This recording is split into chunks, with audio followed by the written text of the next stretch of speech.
Baik, Assalamualaikum warahmatullahi wabarakatuh.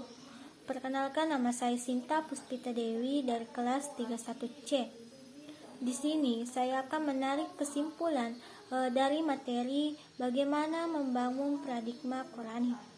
Adapun yang dimaksud dengan paradigma adalah cara pandang atau cara berpikir tentang suatu realitas.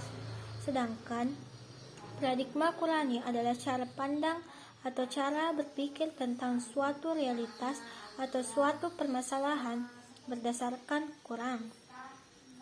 Selanjutnya mengenai paradigma Qurani sangat penting bagi kehidupan modern.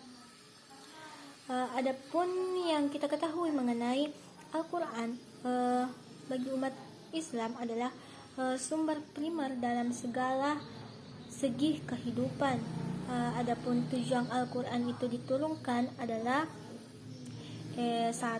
Meluruskan akidah manusia, 2. Meneguhkan kemuliaan manusia, 3. Mengarahkan manusia untuk beribadah secara baik, 4.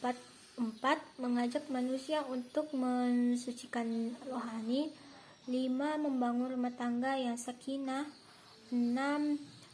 Membangun umat menjadi saksi atas kemanusiaan. Dan yang terakhir yaitu 7. Mengajak manusia agar saling tolong-menolong.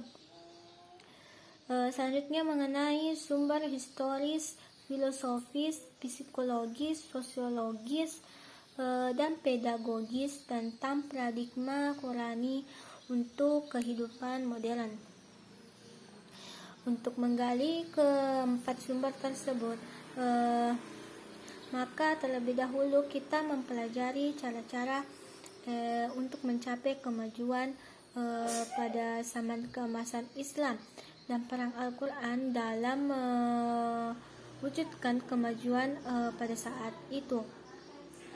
Di sini dalam sejarah peradaban Islam ada suatu masa yang disebut sebagai masa keemasan Islam. Disebut sebagai masa keemasan Islam karena umat Islam berada dalam puncak kemajuan dalam berbagai aspek kehidupannya, seperti aspek politik, aspek ideologi, aspek sosial budaya, aspek ekonomi, aspek ilmu pengetahuan dan teknologi, dan yang terakhir aspek ilmu pertahanan dan keamanan. Karena kemajuan itu pula, maka dunia Islam menjadi pusat peradaban dan dunia Islam menjadi superpower dalam ekonomi dan politik. Selain masyarakat menjadikan Al-Quran sebagai paradigma dalam berbagai aspek kehidupan, faktor penyebab kemajuan pada zaman keemasan Islam juga meliputi sikap umat Islam yang mencintai dan mementingkan penguasaan iptek.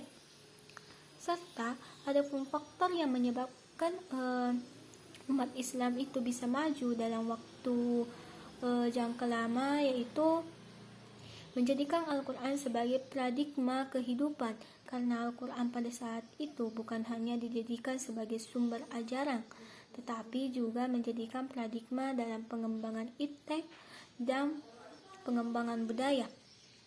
Bahkan Al-Quran dihadirkan untuk mengatasi dan menghadapi berbagai masalah kehidupan umat Islam pada saat itu.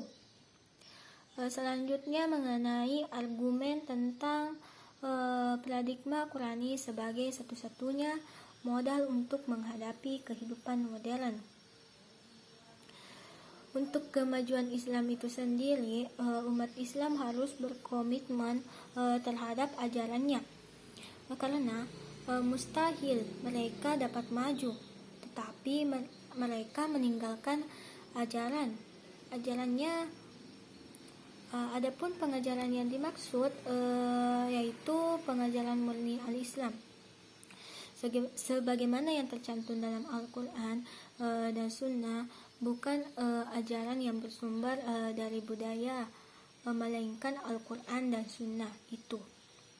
Tidak sedikit pun orang berpandangan bahwa untuk maju justru mereka harus meninggalkan ajaran agama mereka, sehingga mereka harus mengembangkan budaya sukarealisasi dalam segala segi kehidupan. Sementara bagi umat Islam itu sendiri kemarin tidak perlu mengambil sukarealisasi, malah sebaliknya harus berkomitmen terhadap ajaran yang mereka anut. Dan yang terakhir yaitu esensi dan urgensi paradigma Qurani dalam menghadapi kehidupan modern. Di sini ciri utama kehidupan modern yaitu adanya pembangunan yang berhasil dan membawa kemajuan, kemakmuran, dan pemerataan. Pembangunan yang berkesinambungan terhadap perubahan pola hidup masyarakat ke arah yang lebih maju dan sejahtera itu merupakan bagian dari indikator kehidupan modern. Dalam konsep Islam, kemajuan dan kemunduran yang integral yaitu sesuatu yang harus diraih dan merupakan perjuangan yang tidak boleh berhenti. Maksudnya berhenti dalam proses pencapaian, berarti berhenti dalam perjuangan suatu sikap yang dilarang dalam Islam. Namun, seperti yang kita ketahui, umat Islam memiliki sumber norma dan etika yang sempurna, yaitu kitab suci Al-Quran. Maka Al-Quran itu harus dijadikan sebagai paradigma dalam melihat dan mengembangkan segala sesuatu persoalan. Itulah kesimpulan dari saya, lebih dan kurangnya mohon dimaafkan. Wassalamualaikum warahmatullahi wabarakatuh.